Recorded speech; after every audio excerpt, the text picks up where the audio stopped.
à toutes et à tous et bienvenue dans Newsco Plus. Ça fait plaisir de vous voir aujourd'hui.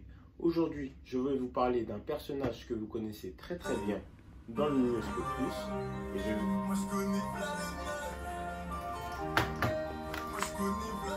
Steven. Moi je connais v'là les meufs. Steven. Moi je connais v'là les meufs. Baisse ton arme, t'inquiète. Oh non, c'est... Voilà. Oh, tu vois pas? Il me faut le calme. Merci. Aujourd'hui, nous allons vous présenter Kim Jong-il. Le 12 août 1990, à Gimpo, au nord de la Corée du Sud, une jeune touriste d'origine sénégalaise nommée Aïssata donne naissance à un petit garçon qu'elle abandonne à la naissance, car l'enfant avait une déformation abdominale.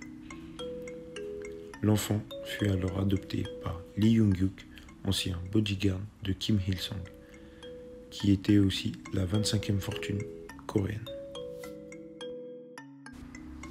Enfant, Kim Jong-il est très passionné par la télévision. En 2003, après avoir passé toute son enfance à Séoul, son père adoptif l'envoie en 2003 au collège Sacré-Cœur de Dakar jusqu'en 2007, puis s'installe à Londres pour poursuivre ses études de journalisme à l'université de Bristol, puis retourne en Corée en validant sa ceinture noire de taekwondo, après 9 ans de pratique en parallèle de ses études jusqu'en 2011. En 2012, il édite un livre, Dancing Hul Hadol Hul Bokiadi Masibzio. N'abandonne pas ton fils. Ce livre a été jugé comme le livre le plus controversé après Parce que je déteste la Corée de Jang Kang-myung.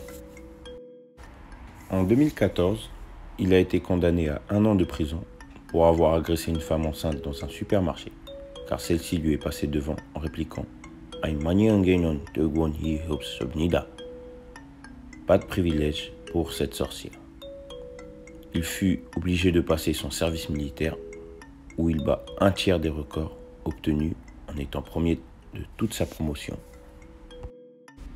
Il se dit très multiculturiste, même si il aime s'habiller comme les Nord-Coréens pour garder ses passe-droits avec Kim Jong-un. 안녕하세요, 모름. 에게 나누 김정유 난 플러스 뉴스코. 에게 조하. Kim Jong-il peut paraître très froid, mais détrompez-vous, car il est connu pour être très généreux envers les orphelinats coréens, charismatique, machiste, très discret. Et il se dit coréen tout simplement car il a la double nationalité nord et sud. Il mesure 1m73 pour 67 kg. Il est très fan de Conan O'Brien, mais il reconnaît avoir beaucoup d'admiration pour Oprah Winfrey, même si c'est une femme. Il a été en couple avec une chinoise qui n'est pas connue du public entre 2009 et 2018. Malgré son machisme, il a quand même pu se mettre en couple, mais quelques violences conjugales lui ont convaincu d'attendre plus tard, à ses 40 ans, pour pouvoir se marier. Il a tellement aimé son voyage en Arabie en 2011 qu'il s'est reconverti à l'islam et il est reconnu sous une autre identité qui se dit Abdul Wahhab lorsqu'il voyage dans le Moyen-Orient.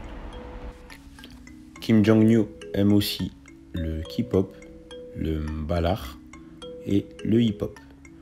Il est un grand journaliste pour tous les Coréens du Nord comme du Sud.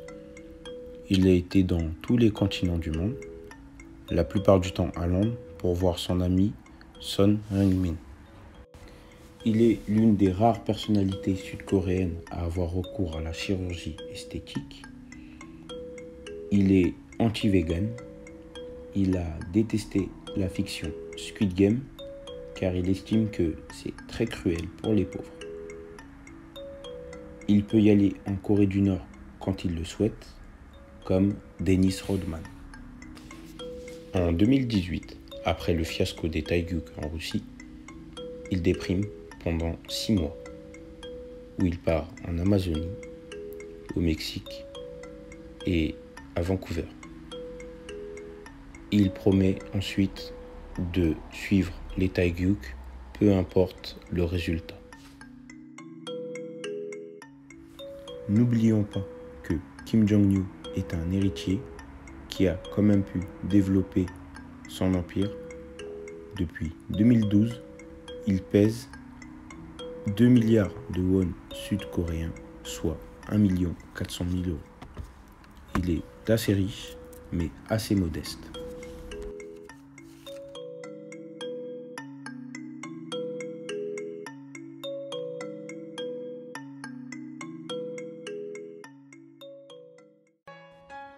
Kim Jong-un, c'est tout ça.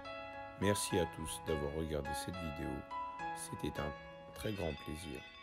Je vous dis au revoir.